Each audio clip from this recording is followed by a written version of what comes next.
Do you remember back when we could travel? It seems like it was both yesterday and 10 years ago. It's like time is really weird right now. Uh, DC was one of those places. I could travel there for work, back and forth. And one of the things that I loved most about DC was the metro, the subway system, especially when it worked, because it could get you places. It was easy to navigate. To reach one of the stations from the ground level to get to the underground terminal was this really long escalator, and it's usually crowded with folks on their morning commute, packed in together. And it's incredibly long, like going down to a mine shaft, and you just ride on it for a few minutes. Well, one morning, this man in front of me on this packed escalator decided, for whatever reason, this was not where he needed to be. Some maybe kind of an emergency. And he decided that he needed to turn around at that moment and walk back up the escalator, asking everybody packed in there to move out of his way, and started to outrun the steps taking him down. So much effort. And nobody was exactly happy about this. They're just, stay where you are, stay in line. Nobody has time for this right now.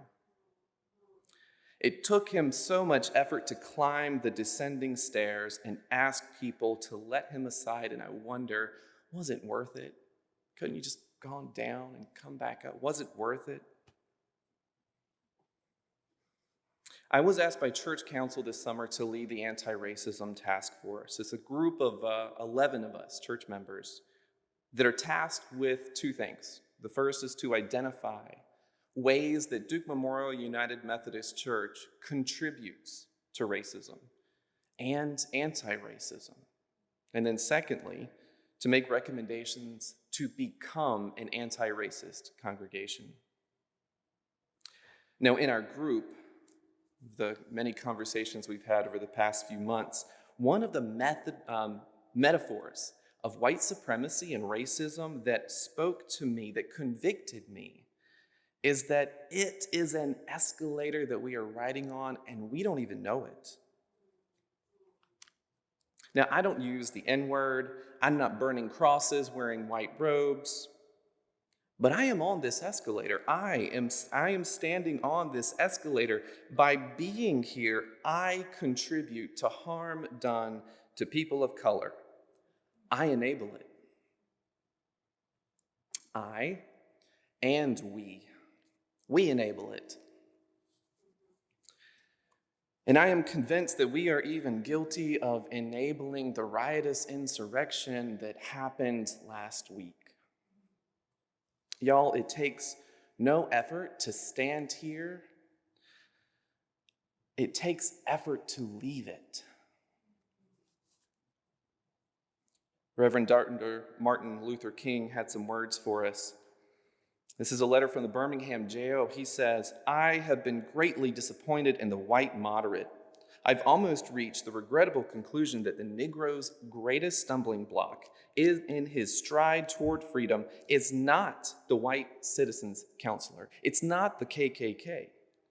It is the white moderate who is more devoted to order than to justice, who prefers a negative peace, which is the absence of tension, to a positive peace, which is the presence of justice."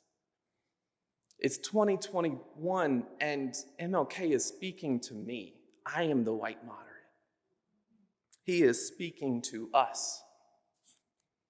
Leaving white supremacy starts with education and awareness, and it means listening to the voices of people of color. It means listening to Dr. Martin Luther King. It means listening to Black Lives Matter protesters. It is a long journey. It is a difficult one. But let us not lose sight of just how incredibly difficult the daily lived experience is for people of color in this community. It's worth the drama, friends, to turn around on that escalator and to fight against these oppressive systems, to dig deep within our hearts and find the courage to confess together something that sounds like this: I have supported white supremacy with and without knowing it. I have benefited from white supremacy at the expense of people of color. I will learn how to break free of it, and I will humble myself to accept the loss of power that comes with it, because I believe in a God of justice. I believe I am part of the problem, and I believe I must be an active part of the solution. Thanks be to God.